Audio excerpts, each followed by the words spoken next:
welcome to the Maharashtra Brief, where we get you all the top news stories from Mumbai and Maharashtra. If you're looking to find out what happened across the state and your city throughout the day, this is what you should be looking out for, the Maharashtra Brief on NDTV's YouTube platform. On the show tonight, the main accused in the Pune land scam case has been arrested by the police. Remember, this is the same case in which Deputy Chief Minister Ajit Pawar's son's name had cropped up. Later, Parth Pawar was given a clean chit by an inquiry committee. Also on the show, Mumbai's new ambitious connectivity project, the twin tunnels between Orange Gate on the eastern fringes and Marine Drive, has begun work with Deputy Chief Minister Eknath Shinde and Chief Minister Devendra Fadnavis inaugurating the tunnel boring machines. Also on the show, yet another day when Mumbai wakes up to a layer of haze and smog. Let's move on with the headlines. The first arrest in the Pune land scam case. This comes after Parth Pawar, Deputy Chief Minister Ajit Pawar's son, was given a clean chit in the case.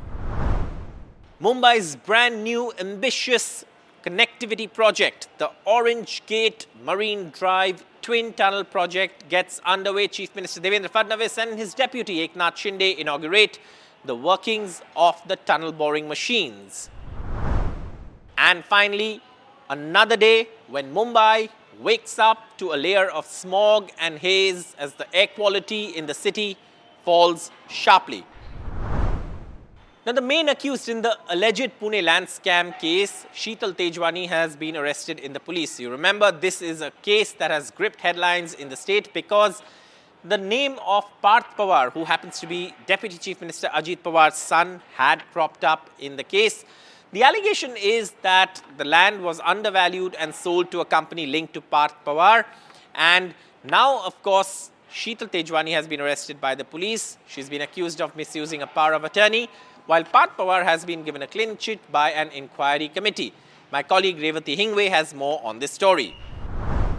Sheetal Tejwani, who is the main accused in Mundwa land scam, is now arrested by Pune police. After investigating the matter further and taking all the statements from the actual owners of the land, now Sheetal Tejwani is arrested by Pune police. Before this, she was called twice for the further investigation, and all the documents regarding the land was investigated by Pune police. Actually, during this all investigation, what minute details that came to light were actually the reason for her arrest today. Even today, she was called for the investigation and for the interrogation of the matter. Now, the details that came to light are very minute details and important for the arrest of Sheetal Tejwani. So, from 2006, she was behind this land for actually grabbing this land, and in 2025, a media company came into light. Actually, no financial transaction happened regarding this land between a media company and the landowners. The only accused is Sheetal Tejwani, as she lured the actual landowners for the money and said that she would give their land back to them. The land is actually in custody of government of Maharashtra, and government of Maharashtra gave this land to Botanical Survey of India.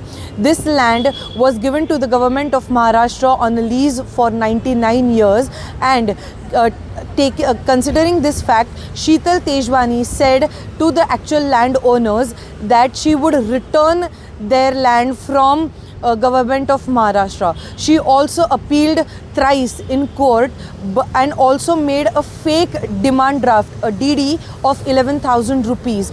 Considering all these facts, today, Sheetal Tejwani was arrested by Pune police, and the further investigation is underway by the economic offences wing of Pune police. The main thing in this entire scenario is that everyone is asking for the arrest or asking arrest for Parth Pawar, who is son of Deputy CM of Maharashtra. But actually, technically, it is not possible, as Parth Pawar, who is 99% shareholder of a media company, has made no transaction in this particular land scam. So now, tomorrow, Sheetal Tejwani will be presented before the court. It will be really interesting to watch that what exactly more details come to light, and whether Digvijay Patil or Parth Pawar will be made co-accused in this particular case.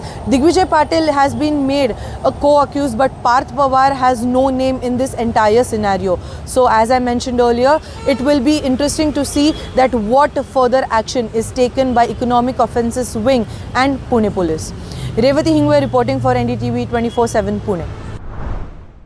Well, thank you, Revati, for those details. And now, of course, we move on to our big story from Mumbai. Now, Mumbai is a city, as you know, that is undergoing transformation when it comes to connectivity, whether it's metro, whether it's road projects, whether it's all kinds of connectivity infrastructure that's being built across the city.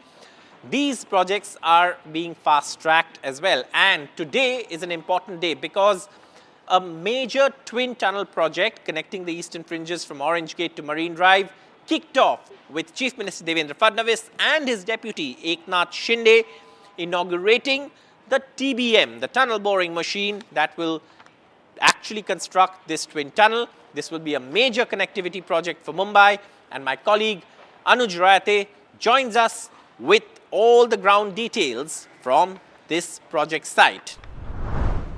When you look at the infrastructure that is taking, or the development regarding infrastructure that is taking place in Mumbai, it is pretty multifaceted. We've had a new metro line, which is extremely popular, but it has also got its own critiques. However, where we are standing at the moment is another project which has just been inaugurated in some sense, although 14% of its work has already been completed.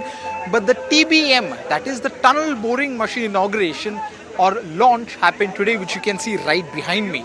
Now, what exactly is this project? This project connects the eastern coast of eastern coast of the city to the western coast through an underground tunnel. We know that the coastal road, when it was getting developed, was seen as an important development as far as the infrastructure development in Mumbai is concerned, as it connects the western part of the city, and it cuts through a huge congestion. It cuts through a lot of traffic heavy area, and a similar sort of work will be done by this tunnel when it gets completed, estimated to be done by December 2028, although the government is hoping to get done with this work 6 months prior to that, so we can hope, or we can hold the government accountable if the work is not done by either April or May in 2029.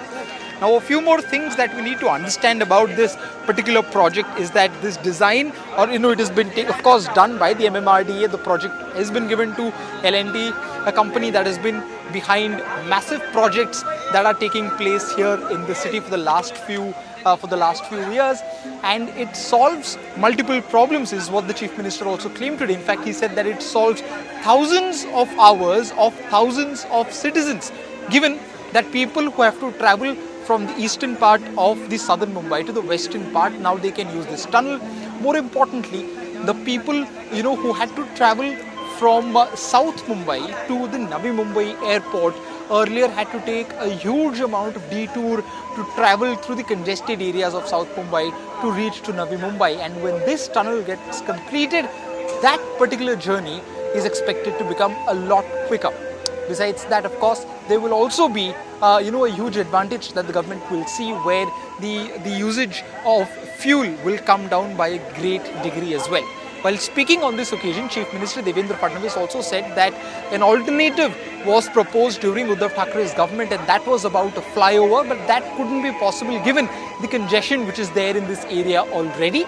And as a result of the new government which came in place under Eknath Shinde, and later, of course, was taken over by Devendra Fadnavis, they replaced the plan of a flyover with an underground tunnel. The launch of which, or the launch of the boring machine for which happened today.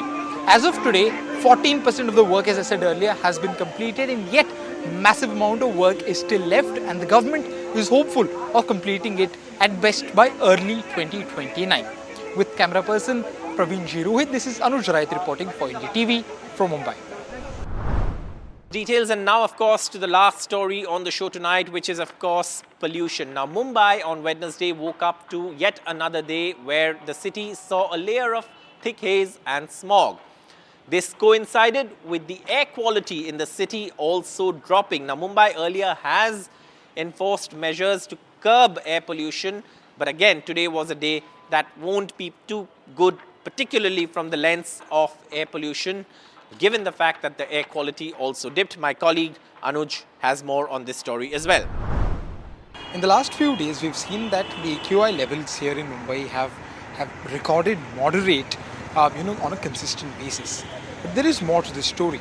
We've seen that in the last 1 week or so, the authorities here in Mumbai have gotten a little more proactive, especially after the intervention of the Bombay High Court in this entire matter. Now, secondly, the BMC has gone a step further. Earlier, of course, there were complaints by civil societies, there were complaints by several environment groups about how they do not have proper measuring centers as far as pollution in Mumbai is concerned. However, when you look at it today, the development suggests that the BMC is currently, in talks with the IIT Kanpur to set up a system which will come into being in the second half of 2026 to measure pollution in a much more better way than what is the case today. But just to show you what it looks like right now, I'm standing here at the Marine Drive, and as you can clearly see, a week or two ago, one could see that there was a complete blanket of smog covering this entire area. While the situation may not look very promising at the moment either, but it is relatively better, and that is important to understand. Going back to the association between IIT Kanpur and the BMC that is that is under talks at the moment. Earlier as well, there was a system wherein the hyper-local measuring centers of the Brihan Mumbai Municipal Corporation were in place, but only in 28 centers. And if this plan succeeds or fructifies to the extent to which the corporation is expecting it to, then the number will increase from 28 to 75, which will be a massive jump and will reportedly help the corporation in measuring, not only just measuring, but also getting to know the causes for pollution at the hyper-local level. But an important question here again is, year after year, when the problem comes, the solutions that are put in place are only for the future. Does this show the lack of preparedness of the corporation body to deal with the problem on a regular basis? With camera person Praveen Rohit, this is Anuj Rait reporting for NDTV from Mumbai. But thank you so much for watching the show. If you want to stay abreast of what's happening in your city and your state, do tune in to the Maharashtra Brief on NDTV's YouTube platform. The entire playlist will also give you all the stories that we've covered in the past. And for all the latest news from India and across the world, keep watching NDTV.